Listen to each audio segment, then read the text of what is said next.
Muy buenas noches, mis hermanos del grupo Instrucción Teológica, a todos mis hermanos desde América del Sur, América Central, México, todo el país de México, América del Norte, Canadá, España, Isla Canarias, bueno, Europa, Gran Bretaña, todos esos lugares donde tenemos a nuestros hermanos que nos están sintonizando, que son parte de este grupo tan importante, pero también le mandamos saludos a todos nuestros hermanos que a través de la página Instrucción Teológica en el YouTube nos están siguiendo.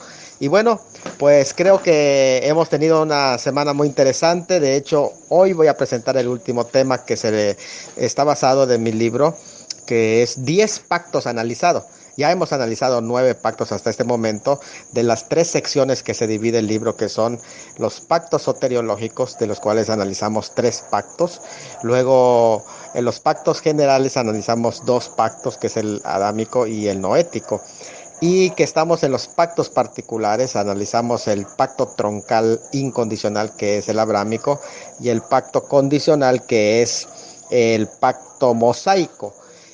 Y derivados del pacto abrámico, analizamos 2 pactos anteriores, que son el pacto deuteronómico, que nos habla de la promesa de la tierra, el territorio que va a ocupar el pueblo de Israel según la promesa del pacto abrámico, y luego el reino está analizado en el pacto davídico, en el que se basa todo el concepto también del milenio. Y en esta ocasión el nuevo pacto. El nuevo pacto es prácticamente una extensión del pacto abrámico, que es que vamos a entrar a estudiar en este último tema. Bueno, ¿qué es el nuevo pacto? Es un pacto de poder espiral que Dios hace con su pueblo y que entra en vigor a través del mediador de este pacto, que es directamente nada más y nada menos que el Mesías. Su referencia a nuevo, por eso se llama nuevo, es con relación a cuál pacto, no al pacto abrámico, porque es una continuación del pacto abrámico, es una extensión del pacto abrámico, sino que es con relación al pacto anteriormente hecho en Sinaí, que es llamado antiguo por ser dado años antes a través de Moisés, con el fin de que el pueblo se preparara para el reino. Como la naturaleza de este pacto, en el sentido de ser preparatorio para recibir el cumplimiento de las promesas de Abraham, es el mismo que este nuevo pacto, por eso se contrasta el nuevo pacto con el antiguo pacto. Esa es la razón por la que se contrasta y no con otro pacto. Este pacto, porque hubieron otros pactos más anteriores al pacto sinaítico. Sin embargo, el contraste se debe al hecho de que ambos son preparatorios, pero cada uno tiene una naturaleza diferente. Este pacto, el nuevo pacto, promete que Dios no dará leyes como las dio en el Sinaí, sino que ahora su mismo espíritu va a impartir su poder y sus leyes desde el interior de la persona, del ser humano, de sus hijos, para que ellos puedan cumplir las condiciones que se exigen para el establecimiento del reino. Eso lo podemos encontrar en un estudio de Gálatas 3:10 al versículo 18. Y esta es una extensión del pacto abrámico que no fue abrogado cuando se dio el pacto condicional de la ley, porque no era la intención abrogarlo. Es decir, cuando se da el pacto sinaítico, según Gálatas 3:17, la intención no era abrogar el pacto abrámico, porque el pacto abrámico es incondicional y es eterno, pero era establecer parámetros para el cumplimiento pronto, aceleración del cumplimiento del pacto abrámico. Lo que es que el aspecto que trata este nuevo pacto es el aspecto de la bendición, según lo menciona Gálatas 3:14 también. Así que, bueno, la base del estudio de este pacto principalmente es profetizado y anunciado en Jeremías 31 al 34, pero por lo menos en el Nuevo Testamento ya hay 5 referencias claras a este pacto, que son Lucas 22:20, 1 Corintios 11:25, 2 Corintios 3:6, Hebreos 8:9 y Hebreos 9:15. Sin embargo, hay otras referencias que no son directas, pero que sí tienen que ver también con ese tenor, que son Mateo 26:28, Marcos 14:24, Romanos 11:27, Hebreos 8:10 al 13 y Hebreos 12:24. Estos últimos, el libro de Hebreos es fundamental para poder comprender el lugar que actualmente tiene este nuevo pacto, este Nuevo Testamento, que incluso aparece en ese libro y que se contrasta con el antiguo pacto. Ahora, no podemos restar la importancia que tiene este pacto, porque definitivamente es uno de los pactos tan importantes porque tienen actualidad. Ahora, ¿qué es la importancia de este nuevo pacto? Porque en primer lugar, este nuevo pacto es importante porque garantiza a Israel un corazón convertido, que el cual es un requisito para el cumplimiento del pacto abrámico. Pero ahora en este nuevo pacto se le garantiza la conversión de su pueblo, la conversión de Israel como el fundamento de todas las bendiciones. Y el Señor lo dice: yo lo haré. Pondré un espíritu nuevo y un nuevo corazón. O sea, todo eso Él lo hará. También es importante porque hace necesario el derramamiento de sangre para la conversión. O sea que está contenido dentro de ese nuevo pacto todos estos elementos que son prácticamente importantes. Ahora, también dentro de ese nuevo pacto está vinculado con la ofrenda del Hijo de Dios, que es el centro del muy antiguo plan de redención. En otras palabras, ahí también aterriza el plan de redención y todo aquello que se planeó en la eternidad ahora se viene a concretar y aterriza en el nuevo pacto. Así que es tan importante este nuevo pacto. Pero también trata en su contenido la doctrina de un milenio literal para la nación de Israel. ¿Por qué razón? Porque se requiere para el cumplimiento total de la bendición, la promesa de la bendición y el tiempo en el que van a ejecutar la promesa de esa bendición, que es durante el reino mesiánico. Así que prácticamente el reino mesiánico constituye ese periodo en el que va a actuar, va a funcionar y se va a cumplir la totalidad, pero no parcialmente, no solo el aspecto espiritual, sino la totalidad que incluye ese nuevo pacto.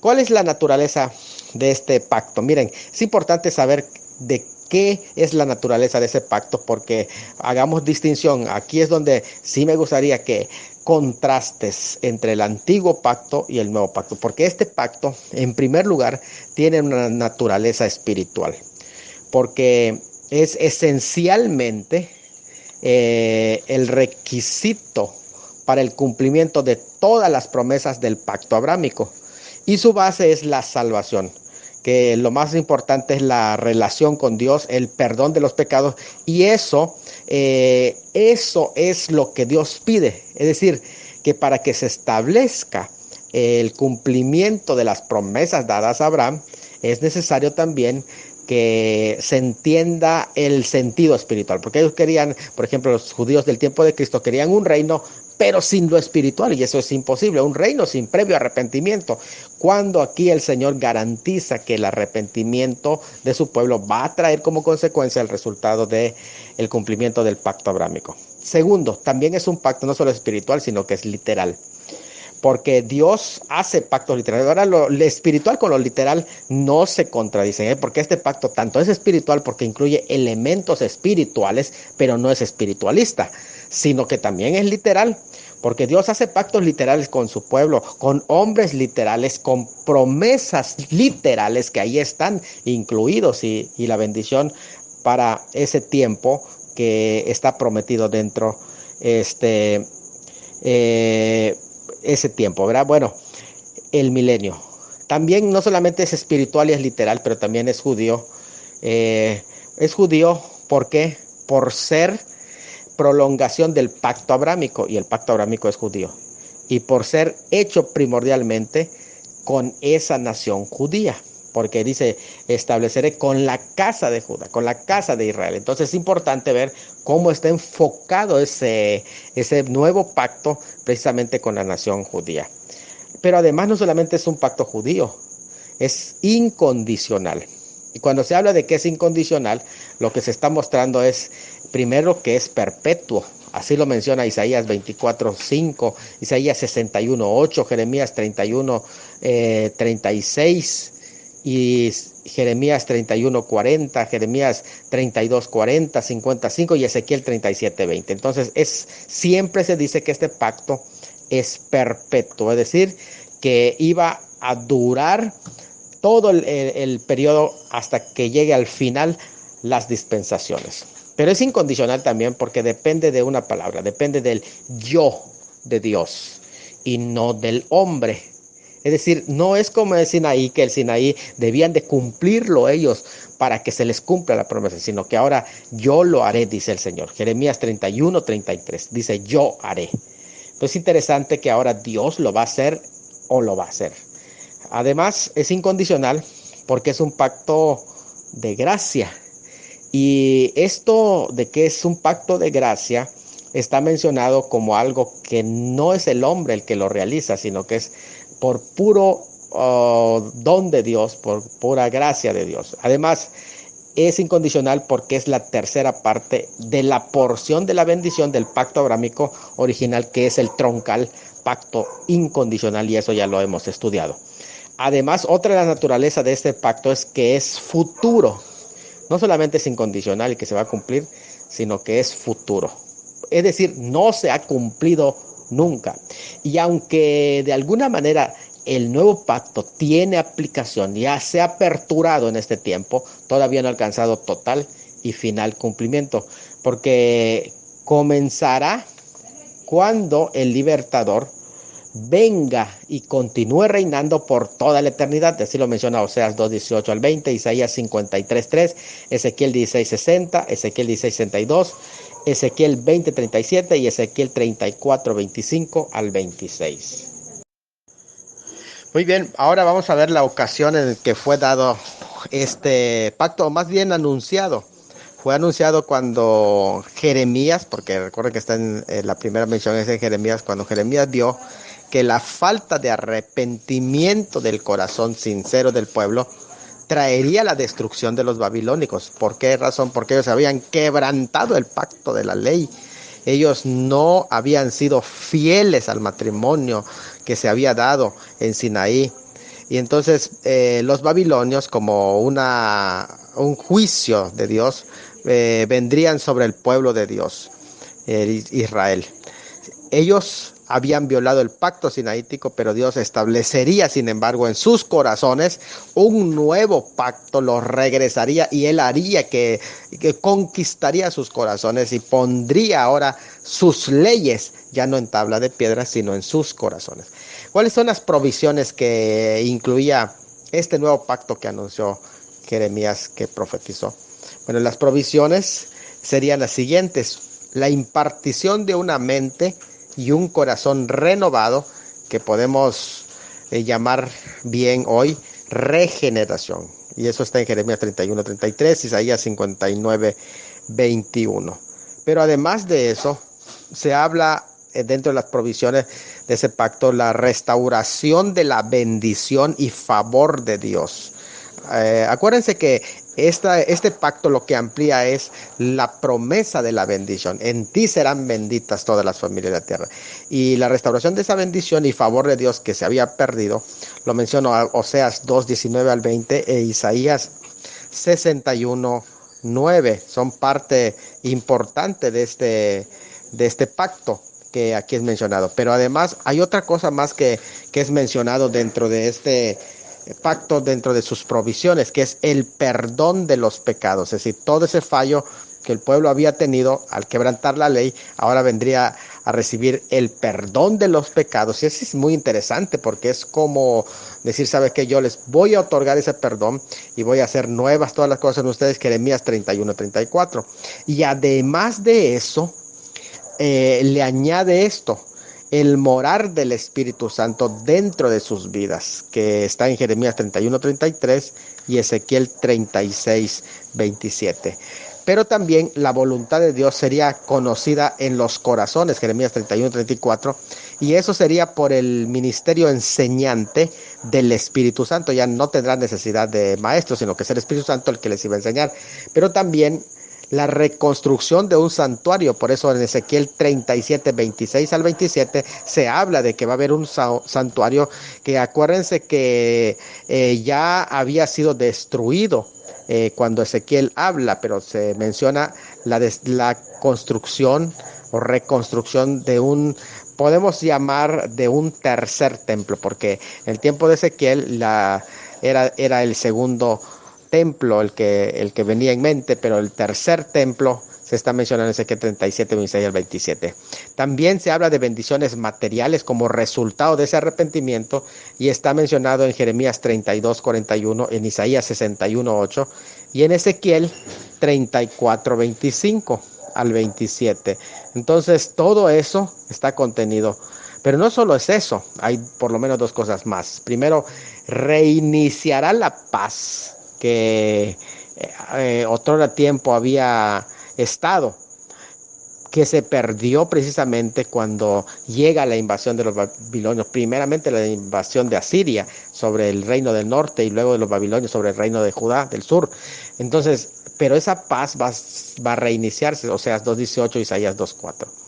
Sobre todo, regeneración era una de las provisiones que mencionaban en ese pacto. Y regeneración nos estamos refiriendo a perdón, justificación, derramamiento del Espíritu Santo, una reunión de todo el pueblo, restauración al lugar de bendición para Israel por medio de la sangre de Cristo. Y todo eso lo encontramos en Zacarías 9:11.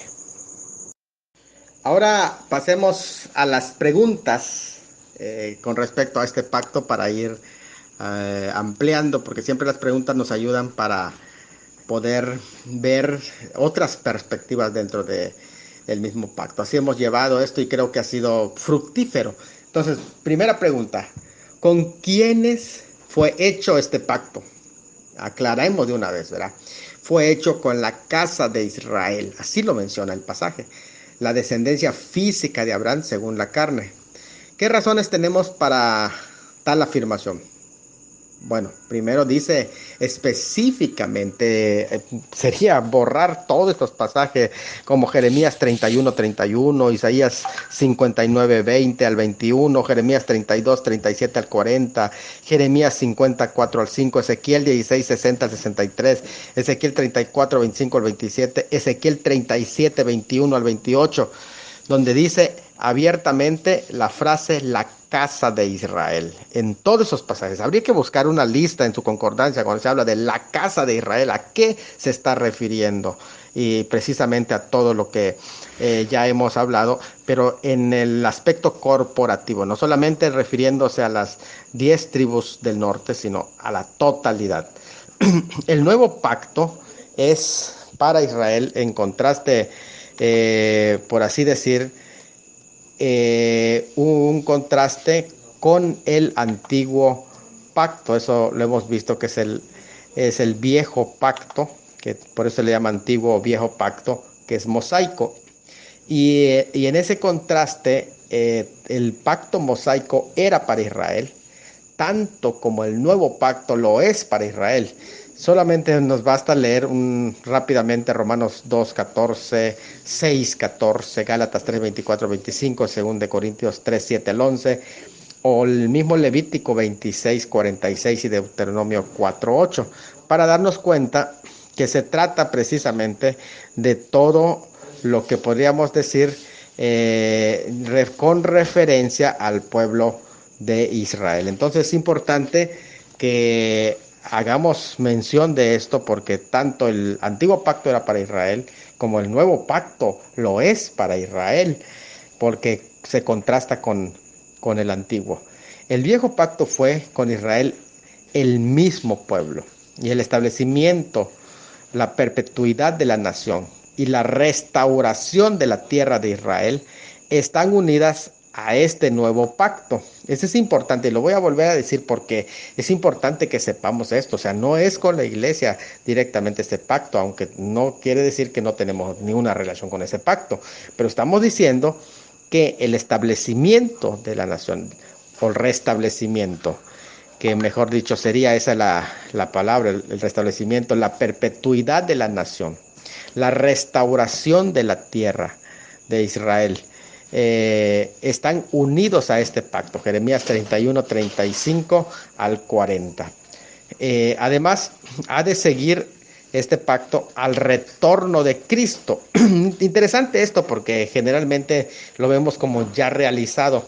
Sin embargo, aunque se ha aperturado, todavía falta su cumplimiento total, porque las bendiciones van a seguir a la salvación de la nación judía y esta sigue a la venida de Cristo, es decir, que la conversión de la nación judía va a ser precisamente hecha con o tras la venida de Cristo. Y eso es muy importante porque eso está establecido en Romanos 11, 26 al 27. Pero también debemos recordar que este pacto trata del perdón de los pecados. Y eso solo se realiza de los pecados de Israel cuando Cristo venga. Se realizará también este pacto en la era milenaria, y así lo dice, es una lectura de Jeremías 31, 34 y Ezequiel 34, 25, así como Isaías 11, 6 al 9, da claramente por sentado de que se trata del periodo milenial, es decir, del reinado mesiánico. Y es futuro, es decir, en el tiempo que los profetas y de los apóstoles hablaron, menciona que era futuro. Muy bien. Ahora vamos a la otra pregunta interesante. ¿Qué relación entonces tiene la iglesia con dicho pacto? Porque dice, no, entonces, ¿para qué lo estudio? Si es para la nación de Israel, no tengo nada que ver. No.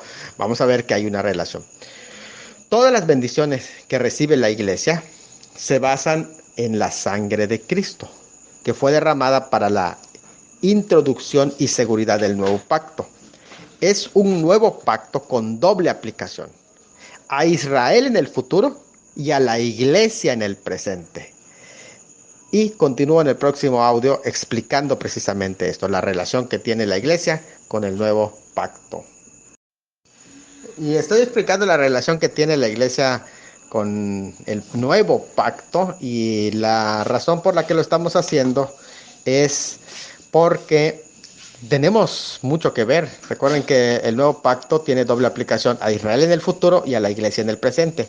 El creyente participa de la consideración al pecado en el nuevo pacto, de manera que participa de la cena del Señor en la memoria de la sangre del pacto, según 1 Corintios 11, 25. Además, el creyente es ministro de dicho pacto, según de Corintios 3, 6. Así que es hijo de Abraham por la fe el creyente, Gálatas 3:7, y de Cristo también, según Gálatas 3:29. Y por participar de la raíz, Romanos 11:27, ya no es un extranjero, aunque sea un gentil, pero no es tratado como un gentil extraño, como en Efesios 2:12 al 19, pues es cercano por la sangre del pacto, Efesios 2:13. Es decir, que la misma sangre que confirma el pacto es la misma sangre que perdona nuestros pecados, y como somos cercanos a esa sangre, y esa es la misma sangre que confirma el pacto, entonces hemos sido acercados a ese pacto, Efesios 2:13. Lean Efesios 2:13 de nuevo, 2:13 de Efesios. El pacto entonces no ha sido hecho con nosotros directamente, pero en las bendiciones que habla, de ellas somos nosotros administradores de esas bendiciones por ser ministros competentes de un nuevo pacto. Entonces fue la sangre de Cristo la que nos relacionó con ese pacto, ya que no fue necesario que muera una vez por Israel y que muera otra vez por la iglesia. O sea, la misma muerte que nos salva es la misma muerte que confirma ese nuevo pacto. Entonces, los redimidos ya están disfrutando de antemano lo que los judíos experimentarán. Es decir, que lo que viene para los judíos, ya nosotros empezamos a vivir un adelanto, ya que el Señor ha pagado el precio, ¿dónde? En la cruz del Calvario, con el derramamiento de su sangre. Y entonces esto nos lleva a una pregunta: ¿cuáles son las tres principales etapas del nuevo pacto? Necesito que captemos esto, porque aquí es donde vamos a entender bien el concepto del nuevo pacto.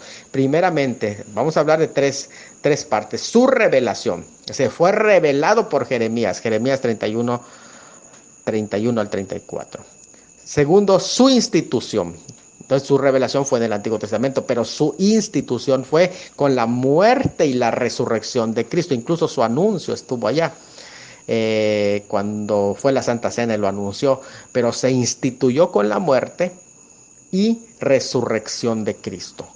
Lucas 22:20, Mateo 26:26-29, Marcos 14:22 al 25. En tercer lugar, no solamente se habla de su revelación y su institución, sino también su cumplimiento. ¿Cómo se cumplió? ¿Cómo se va a cumplir ese nuevo pacto? Se cumple en 2 tiempos.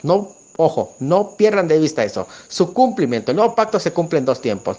Parcialmente se está cumpliendo ahora en la iglesia el nuevo pueblo del pacto de Dios. Hebreos 8 al 13, que habría que hacer un estudio de esos pasajes, Hebreos 8 al 13. Y llegará a su clímax en la gran salvación masiva de Israel arrepentido del tiempo del fin. Todo el Israel que se arrepienta para ese tiempo de fin, según Romanos 11:27, será salvo. Y ellos recibirán el cumplimiento total del nuevo pacto. Así que parcialmente ya se empezó a cumplir en la iglesia, pero su clímax de la salvación total llegará inmediatamente antes del establecimiento del milenio. Romanos 11:27. Muy bien. ¿Cómo podemos clasificar las bendiciones de este pacto? Miren, entendemos este nuevo pacto a través de varios puntos, por lo menos unos 3 que clasificarían las bendiciones que incluye. Número 1, purificación o perdón de pecados. Número 2, vida nueva y poder para vencer el pecado. Y 3, conocimiento interior de la voluntad de Dios por medio del Espíritu Santo. Ahora, vamos, otra pregunta que también es muy interesante.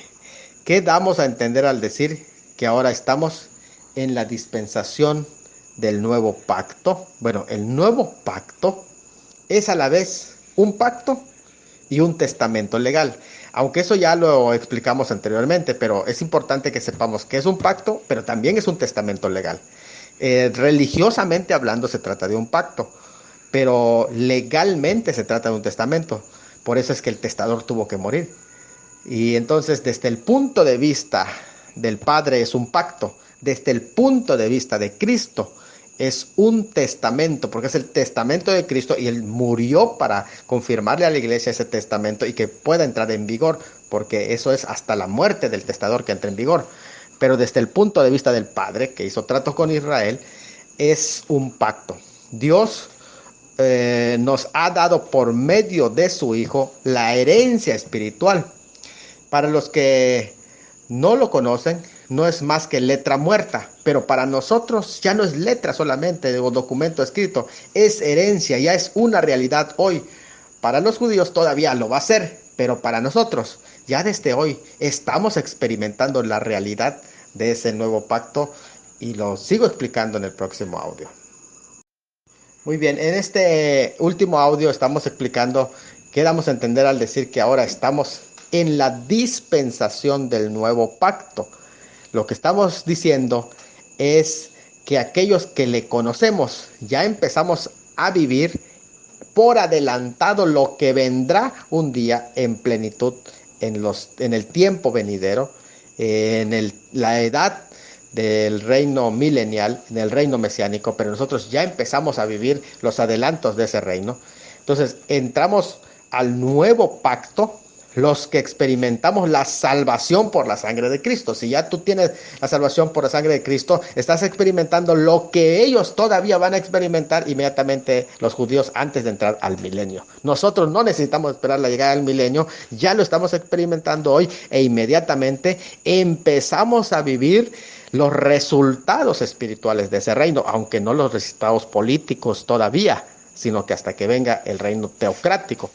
Bueno, cuando se resuelve el problema del pecado en nuestra vida por medio de la expiación sustitutiva, en ese momento se inaugura la nueva edad del nuevo pacto, es decir, en la cruz.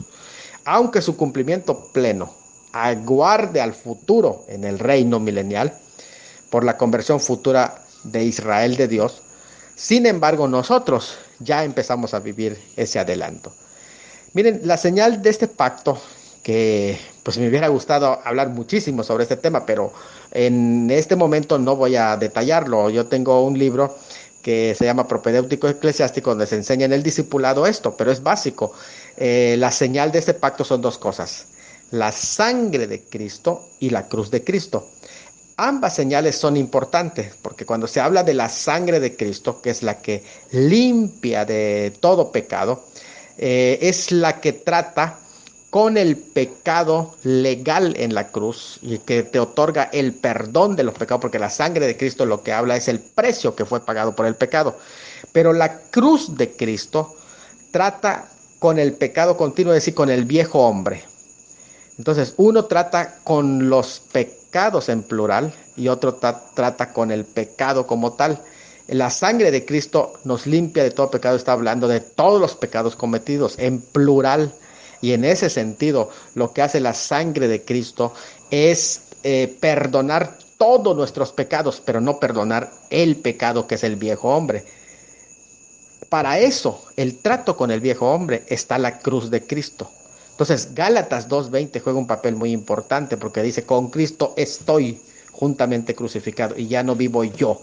El yo tiene que ser crucificado con Cristo. Entonces, para tratar el perdón de los pecados, nuestra inicial, cuando recibimos a Cristo, es la sangre de Cristo que nos limpia de todo pecado, de todos los pecados cometidos. Pero para tratar con el viejo hombre está la cruz de Cristo. Dos símbolos, dos señales de este pacto: la sangre de Cristo y la cruz de Cristo. Ambos tienen su origen en la redención. Muy bien, entonces vamos pues rápidamente a la implicación escatológica de este nuevo pacto. Miren, en resumen rápidamente, ¿qué implica el hecho de que nosotros entendamos este nuevo pacto? Número uno: Israel debe ser restaurado en la tierra prometida que ellos poseerán, porque es ahí donde se va a hacer realidad este nuevo pacto. Número dos: deben experimentar una regeneración nacional previo al establecimiento del reino mesiánico para que puedan cumplirse las condiciones del establecimiento del pacto abrámico. Tres: experimentarán el derramamiento del Espíritu Santo, activando en ellos los ministerios, porque ellos van a hacer la obra durante el milenio de rescatar al resto de los gentiles, que así lo dice en Hechos 15. Y recibirán bendiciones materiales de la mano del rey en cuyo reino ellos van a entrar. Es decir, que ese rey va a reinar para ellos porque es el rey Mesías de la tribu de Judá que están esperando. Además, el Mesías que derramó su sangre como fundamento del pacto, ese mismo Mesías que hace 2000 años derramó su sangre, debe regresar personalmente a la tierra para efectuar las bendiciones completas a Israel. Por lo tanto, también es fundamento para una segunda venida literal, terrenal, y para reinar. Viene a establecer su reino de gloria. Eso es lo que implica este nuevo pacto. Que Dios los bendiga, mis amados, y esperamos ya listos para mañana. Yo sé que hay muchas preguntas y mañana es viernes y vamos a tener el espacio para la interacción en preguntas y respuestas. Que Dios los bendiga y que pasen muy excelentes noches.